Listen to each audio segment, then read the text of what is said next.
Hii ni kutoka Mbeya City Church, si ndio?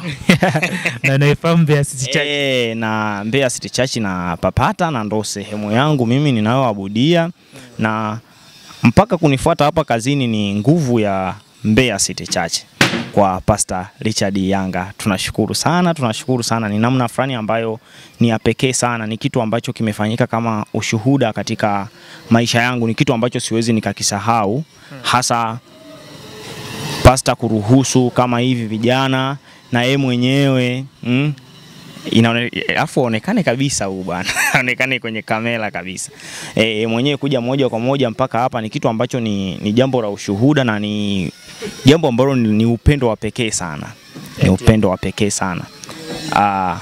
Mimi nimwambie tu mtazamaji kwamba pamoja na kufanya mambo haya yote, sisi ni watumishi wa Mungu. Okay. Unapokuja kufanya kazi na sisi, ni unafanya kazi na sisi, kazi ya uhakika. Okay. Ndio. Kwa sababu ndio maana pale nimeuliza swali, ngombe vipi kuna zile kona, akasema sisi alikwambia kwamba hakuna. Ni kweli hapa hakuna kona kabisa, kwa sababu sisi tunatoka kwenye nyumba ya Mungu. Na hatutoki kwenye nyumba ya Mungu tu, tunatoka kwa mchungaji wetu pendwa kabisa, Pastor Richard Yanga. Ni mchungaji ambaye anatutunza wakati wote, anatuelekeza tuende katika njia maadili, si ndio? Ni mchungaji ambaye anatuelekeza sisi katika kujitafuta. Sema vijana mjitafute, ndo kama hivi. Ndo maana sijashangaa sana mchungaji kufika kuja kuona sehemu ambapo mwanae anapambana, si ndio? Okay, najua media ni nyingi sana. Media ni nyingi sana, na kwa nini mkaichagua MCC TV?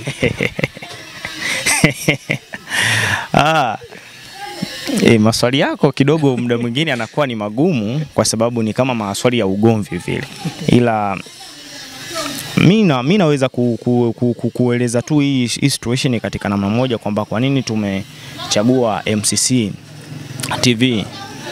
Kwa sababu ya kwanza, kama nilivyokuambia kwamba sisi hapa ni watu ambao tupo Mbeya City Church.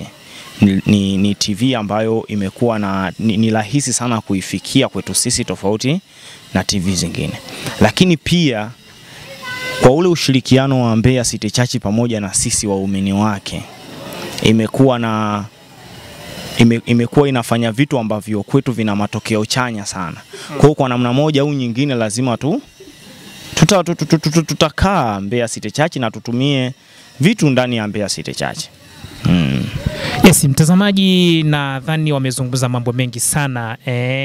Vijana wamezidi kupiga mwingi na mambo yamezidi kuwa mazuri zaidi. Yes, mawasiliano yao wameweza kuyatoa pale, tutayaona na tutazidi kwa support zaidi na zaidi. Bana, kila lenye mwanzo halikosi kuwa na mwisho, na kufikia hapo sina la ziada. Ulikuwa nami mtangazaji wako Mobilizer TZ. Tukutane tena katika siku nyingine kwenye kipindi cha Kitaani Kuna Nini. Bye bye.